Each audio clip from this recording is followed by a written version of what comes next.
বাবা কেমন আছো? আসসালামু আলাইকুম। আলহামদুলিল্লাহ ভালো আছি। বাবা তুমি কেমন আছো? জি বাবা, ভালো আছি। আচ্ছা বাবা, তোমাকে আমি একটা কথা বলি।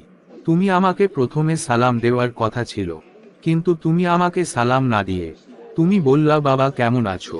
তুমি কি জানো সালাম দেওয়া এক মুসলিম আর এক মুসলমানকে সালাম দেওয়া এটা একটা হক? জি না বাবা, আমি তো জানি না সালাম দেওয়া মুসলমানের হোক। বাবা তোমাকে আমি একটা কথা বলি, আমাদের পাশের বাসার আমার এক বন্ধু অসুস্থ, তাকে দেখতে অনেক মানুষ চায়, কিন্তু বাবা আমি যাইতে মন চায় না, কি করব বলো? আচ্ছা বাবা, তোমাকে আমি বলি, মুসলমানের 6টা হক রয়েছে। বাবা, মুসলমানের কি কি হক রয়েছে আমাকে বলে দিন। আচ্ছা, তাহলে আগে খেয়ে নেই, পরে বলবনি। ওকে বাবা। আচ্ছা বাবা, আমরা তো এখন খেয়ে দিয়ে বাহিরে বের হলাম। মুসলমানের যে 6টি হক রয়েছে আপনি তো আমাকে বলেন নাই। ও আচ্ছা বাবা, আমি মনে করেছিলাম তুমি প্রশ্ন ভুলে গেছো, কিন্তু দেখি না তোমার শিক্ষার জন্য খুব আগ্রহ রয়েছে। ধন্যবাদ তোমাকে। ওকে বাবা, আপনাকেও ধন্যবাদ।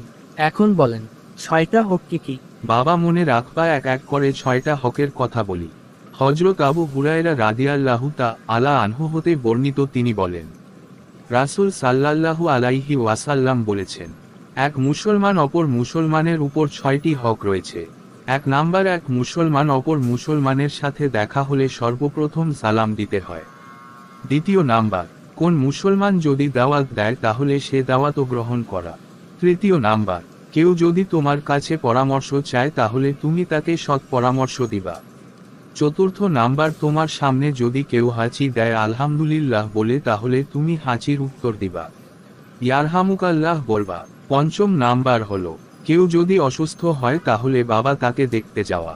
ষষ্ঠ নাম্বার হলো, কেউ যদি ইন্তেকাল করে তাহলে তার জানাজায় শরীক হওয়া। বাবা এই 6টা হক তুমি মানতে চেষ্টা করবা। মাশাআল্লাহ, লেখাগুলা আমার খুব ভালো লাগছে। সামনের দিকে এগুলা মানতে আমি চেষ্টা করব। আল্লাহ আমাদের সকলকে ইসলামের সঠিক জ্ঞান দান করুক। আমিন। যারা আমার চ্যানেলটা এখনো সাবস্ক্রাইব করেন না, সকলকে বলবো দয়া করে ইসলামিক ভিডিওগুলা পেতে আপনারা সকলে সাবস্ক্রাইব করুন।